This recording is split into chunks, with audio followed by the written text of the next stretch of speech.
boundaries. They're not afraid of processes, lack of resources, lack of time. They're just focusing on doing things. We were actually sitting in their kitchen, or we were part of their kitchen, and we saw really people having a meeting, making coffee and having a meeting at the same moment, and that was really brilliant for me.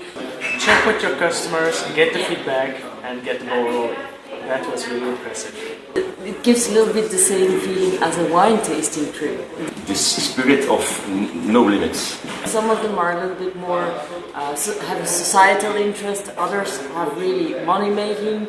Great ideas and the fact of simplifying things. Their flexibility. They go ahead, they test stuff, and when it doesn't work, they just try again over and over until they find a match, and then they go for it 100%.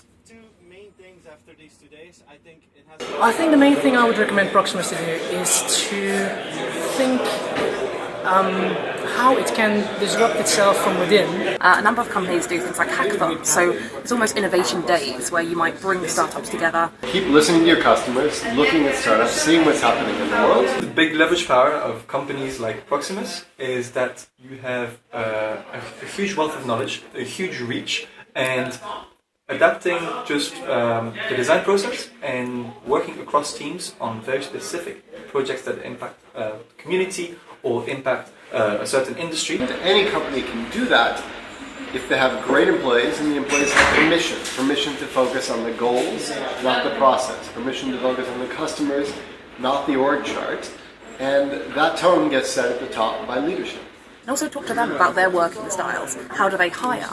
How do they innovate? Your imagination is the limit. Be honest with yourselves, be brutally honest with yourselves, and make sure there are no sacred cows. Customers have a certain demand, and even if that might undermine short-term sales but lead to longer-term value for the company, then a company like Proximus should dare to disrupt from within and for example, set up a satellite team to achieve that. And if someone's going to eat your lunch, best it be you. I will now try in my team, in the legal area, to use the concept of co-creation and of sharing of information. I will create an atmosphere in my department to promote collaboration. How I will do it, that's something to think about, but I want to get much more this open collaboration spirit in my department.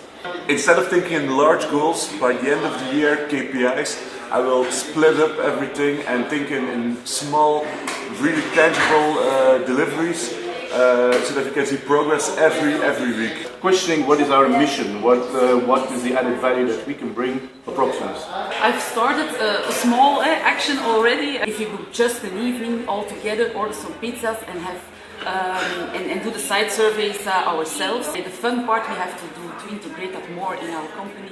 What I want to do once we're back is really be instrumental in setting up this outpost. I'm really sure that with having seen all the startups, all the colleagues understand now that those are not strange animals. We can work with them and we can really learn a lot from those guys.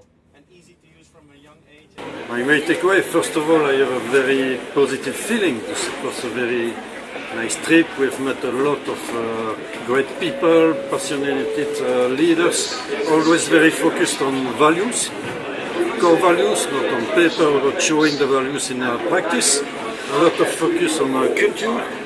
The way people are collaborating to implement the innovation was also very inspiring for us, and everything is very, very customer-centric from the beginning of the concept to the execution. It was very amazing to see this in practice.